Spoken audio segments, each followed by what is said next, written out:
La ampliación del sufragio en España. Luces y sombras de nuestra historia democrática. Hoy en día la ciudadanía española da por sentado su derecho a voto, piedra angular de nuestro sistema democrático. El derecho a voto es universal, no puede estar limitado por ningún factor personal como sexo o capital. Sin embargo, esto no siempre fue así. España ha llegado tarde sucesivamente a los diferentes hitos democráticos de expansión del electorado. Hasta 1890 no pudieron votar todos los varones y hasta 1931 no pudieron votar todas las mujeres. Tras los sucesos revolucionarios del Sexenio Democrático, se produce la restauración de la dinastía de los Borbones con la proclamación de Alfonso XII. Efectivamente, este periodo de 1875 a 1880 se caracteriza por la peculiaridad fraudulenta de las elecciones y una trama de relaciones político-clientelares expresadas en las cuestiones básicas del turnismo, caciquismo y De la encasillamiento. mano de Cánovas del Castillo se crea un nuevo régimen, constituidos dos partidos políticos, el conservador, liderado por Cánovas, y el liberal, dirigido por Sagasta. Esto trata de homologar a España con los principales regímenes liberales europeos. Sin embargo, la realidad española tiene grandes peculiaridades lejos de representar una realidad democrática. Es clave entender que el papel reservado al electorado era pasivo. El mecanismo mediante el cual se formaba el gobierno era el inverso al de un régimen democrático, es decir, el rey nombraba primero al jefe del gobierno, quien disolvía las Cortes y a continuación se convocaban nuevas elecciones. La verdadera lucha electoral tiene lugar antes de la fecha designada para las Aquí elecciones. estamos hablando del aparato caciquil del que se hablará después. Todo esto evidencia que, para la élite política de la Restauración, la esencia de un régimen constitucional no consistía realmente en la fidelidad con la que se trajesen electoralmente los deseos de los electores. Efectivamente, lo que buscaban era el normal funcionamiento de los órganos, unos partidos turnantes, unas cortes y un monarca presidiendo el juego. Aunque la restauración evolucionó, sobre todo en el comportamiento político electoral en las ciudades grandes, estas unaban en 1920 apenas el 20% de la población y su peso político fue muy limitado. Además, lo más habitual eran los distritos rurales, donde se daba una gran desmovilización electoral condicionada por la coerción económica, pero también por una actitud política de los campesinos tendente al conformismo y la indiferencia.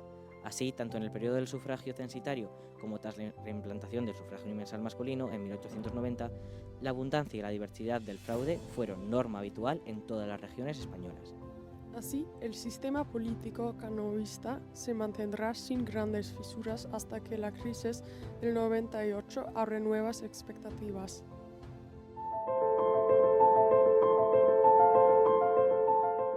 La instauración del sufragio universal masculino en España a finales del siglo XIX no fue resultado de una demanda popular abrumadora, sino más bien de los intereses de ciertas facciones políticas. Debemos destacar la introducción del sufragio universal masculino tras la Revolución de la Gloriosa en 1868, aunque no durará mucho, pues será rápidamente revertida con la Restauración Borbónica en 1874. A lo largo de la década de 1880, hasta su instauración, se va a producir un debate político en torno a la cuestión. La postura de los conservadores defendían que conceder el voto a las clases trabajadoras no tenía sentido, ya que éstas carecían de la educación y las condiciones económicas necesarias para tomar decisiones políticas informadas, aunque Cánovas acabará por aceptar el sufragio universal masculino. Frente a esta postura conservadora, los sectores liberales comenzaron a replantearse la cuestión del sufragio universal. Liberales como Sagasta reconocían el sufragio como un mecanismo para afianzar la estabilidad de la monarquía constitucional.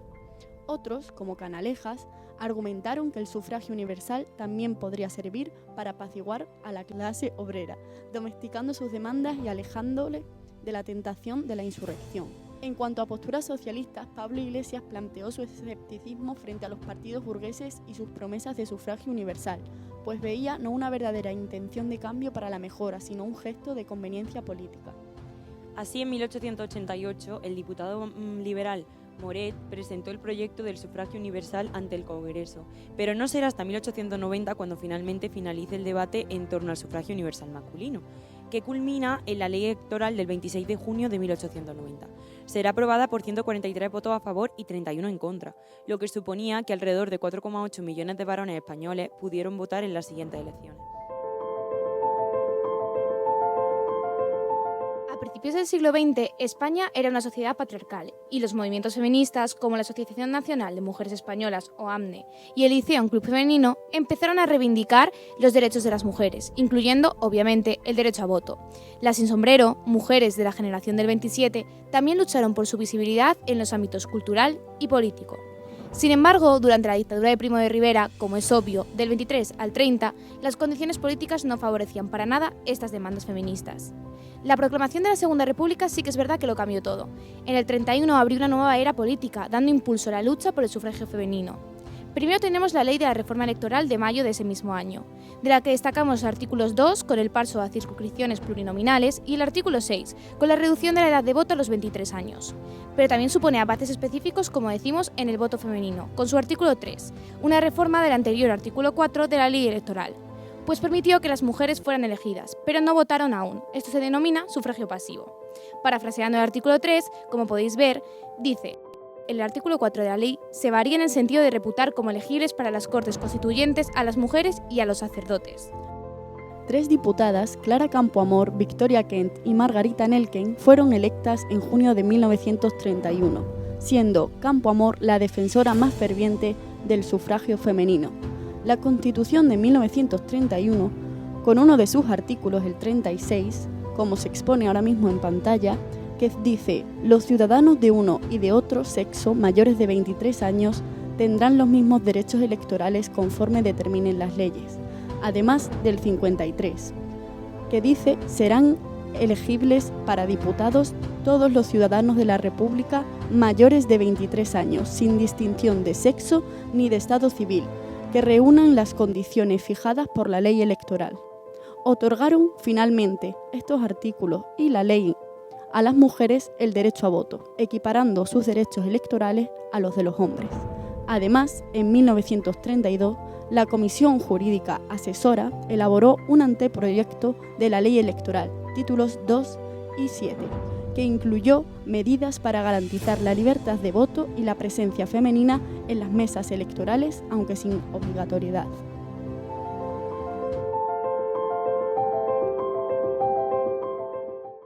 La Ley de Derecho Electoral de 1890 supuso la definitiva incorporación de todos los varones en el censo electoral español. Si bien es comparativamente tarde con otros países, pudiera parecer que el Partido Liberal y el presidente Práxedes Mateo Sagasta buscaban una consolidación democrática. Sí, así lo habían propugnado en varias ocasiones, pero lo cierto es que al menos en parte también lo hacían siguiendo unos intereses electorales. Sagasta y su partido creían que las clases populares a quien concedieran el voto les respaldarían en agradecimiento. Sin embargo, la posición más paradoxal es la de Cánovas del Castillo y su partido conservador, que durante tantas veces habían estado en contra de la ampliación del electorado.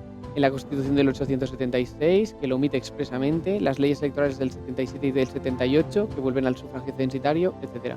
¿Por qué esta vez se aceptó? Bueno, parece ser que finalmente Cánovas del Castillo aceptó en 1890 por varias razones. La primera era para poder mantener el sistema del turnoministro. La segunda, para dar aires de modernidad al sistema de la Restauración. Especialmente dado el retraso democrático que habías dicho de España, el régimen tenía que autoproveerse de legitimidad, mejorar su marketing, básicamente. Pero lo más importante es la tercera razón, y es que Cánovas estaba convencido de que el sistema caciquil, que ya estaba en marcha con los 800.000 electores previos, podía absorber, digamos, a 4 millones de electores. Estaba convencido además de que estas estructuras de poder locales, sobre todo en el mundo rural, le beneficiarían políticamente porque las podría controlar desde el Ministerio de la Gobernación. Y obviamente hablamos de los caciques.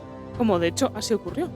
Bueno, y además por otra parte está la cuestión de los colegios especiales, que es que las cámaras de comercio, industria, miembros universitarios, etcétera, escogían a sus propios diputados. Y el último mecanismo de control, que a menudo no había demasiado donde elegir entre los candidatos, no había alternativa, lo que le llamaban el encasillamiento. Entonces, ¿podríamos decir que fue una expansión democrática? Bajo ningún concepto. Fue una ampliación del electorado muy importante, pero claramente no fue en ningún caso democrática, y ni muchísimo menos promovida por razones democráticas. Más bien fue dirigida sino a consolidar las élites de la Restauración. Bueno, y por no hablar que faltaba aún la otra mitad de la población. Efectivamente, las mujeres. Las mujeres. En el caso de España, especialmente durante la Segunda República, el sufragio femenino aprobado en el 31 marcó un hito. Sin embargo, algunos análisis críticos sugieren que, en lugar de acelerar la democratización, la incorporación de las mujeres al electorado reforzó en realidad las preferencias políticas de la élite conservadora y así contribuyó en cierto modo a exacerbar la polarización política. Entonces teníamos que tener la hipótesis de partida que el sufragio femenino fue un refuerzo de las élites conservadoras y que no ayudó en el proceso democratizador. Pues mira, antes de contestarte la pregunta vamos a proceder al análisis de los resultados electorales de 1933 y a los acontecimientos previos. Las Cortes Constituyentes de la Segunda República aprobaron el sufragio femenino, otorgando así a las mujeres el derecho al voto por primera vez en la historia de España, y esto es un hito innegable. Esto se consolidó en el artículo 36 de la Constitución de 1931, como ya hemos mencionado anteriormente. Y ese mismo 1 de octubre se da en el Congreso el célebre debate en el cual esta medida va a ser defendida por Clara Campoamor, que va a sostener que las mujeres tenían el derecho, y no solo el derecho, sino también la capacidad de participar en la vida política española. En contraste, aparecen otras figuras como vienen siendo Victoria Kent y Margarita Nelken, que argumentan que las mujeres, que en realidad están influenciadas por la Iglesia y por los valores tradicionales, no estaban realmente preparadas para votar de una manera autónoma y libre de presión. Bueno, entonces, la introducción del voto femenino, ¿qué impacto tuvo inmediatamente después? Pues buena pregunta. Efectivamente, esto fue en 1931, pero ahora nos tenemos que remontar al análisis electoral de 1933. Las elecciones generales del 33 fueron las primeras en las que las mujeres pudieron votar. Y el resultado fue una abrumadora victoria de la Confederación Española de Derechas Autónomas y otros partidos conservadores. Autores como por ejemplo Camino Rodríguez señalan que uno de los factores principales del resultado de las elecciones fue que la CEDA en realidad se benefició del despliegue propagandístico y activista femenino que generó durante toda la campaña electoral y además de la implicación de las asociaciones femeninas en la misma, ya que en las derechas, especialmente gracias a Acción Católica de la Mujer, lo que se conoce como la ACM, eran las fuerzas políticas mejor organizadas entre las mujeres. Entonces, con el tiempo, tenemos que darle la razón a Victoria Kent. En 1933, las fuerzas de izquierda sufrieron una contundente derrota a manos de la CEDA. En la hipótesis expuesta, esto se debería al sufragio femenino. No obstante, esta teoría parecía caer por su propio peso en el 36, cuando el Frente Popular se impuso en la urna. El tablero político parecía moverse más por la clase social que por razones de género entonces. Todavía hoy hay debate sobre la verdadera razón de los resultados electorales de 1933, pero si hay algo claro es que, al igual que sucedió con el sufragio universal masculino, el voto femenino en el inicio no fue una herramienta democratizadora.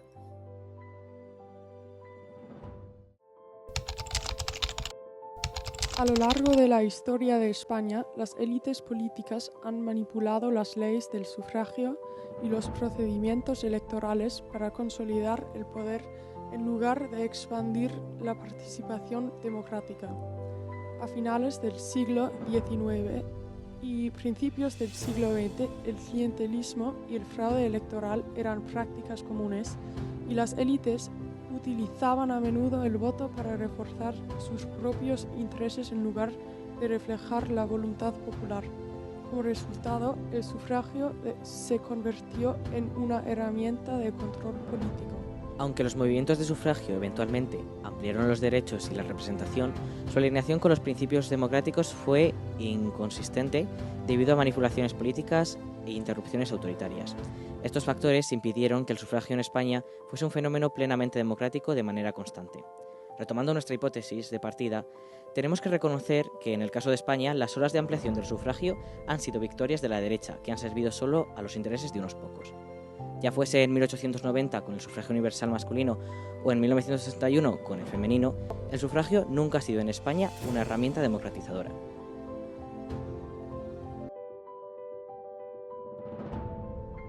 Efectivamente, la expansión del sufragio masculino y femenino en España consolidó, sin duda, el poder de las élites. El sistema político se transformó, pero resultados inmediatos favorecieron a los sectores más conservadores. Pero si avanzamos en el tiempo, es imposible ignorar el verdadero legado de este cambio. La historia demuestra que el sufragio universal, incluso si inicialmente fue instrumentalizado por los poderosos, siembra las semillas de una verdadera transformación democrática. Además, a medida que el sufragio se extendía, surgieron movimientos y asociaciones que promovían la educación cívica y la participación política. Las mujeres comenzaron a organizarse, no solo para ejercer su derecho a voto, sino también para luchar por reformas sociales y políticas. Este despertar cívico, aunque a veces invisible, fue un motor de cambio. Sin embargo, como bien sabemos, la historia de nuestro país, como de muchos otros, no es lineal. El país fue arrastrado por una dictadura de casi 4 décadas, el franquismo. El progreso democrático fue brutalmente interrumpido y cualquier esperanza de sufragio o participación política fue suprimida. Pero incluso bajo la represión, las ideas de libertad y democracia no murieron. Con la muerte de Franco en 1975, España despertó nuevamente a un sueño democrático, con lo que se conocía como esa idea de la transición. Hoy en día, pese al fuerte malestar político que atravesamos, es imposible pensar en una España en la que hombres y mujeres no pueden votar y no pueden elegir sobre su futuro. Si las disidencias y confrontaciones son tan grandes, pudiendo nosotros mismos votar y elegir, imaginemos cómo sería todo esto si no pudiésemos hacerlo. Por ello, es imposible afirmar que el sufragio es un elemento no democrático. En conclusión, el poder del voto no reside en un solo momento, ni en una sola generación, ni en un solo resultado. Es algo a la larga que nos permite decidir y construir una sociedad más justa y más democrática, generación tras generación.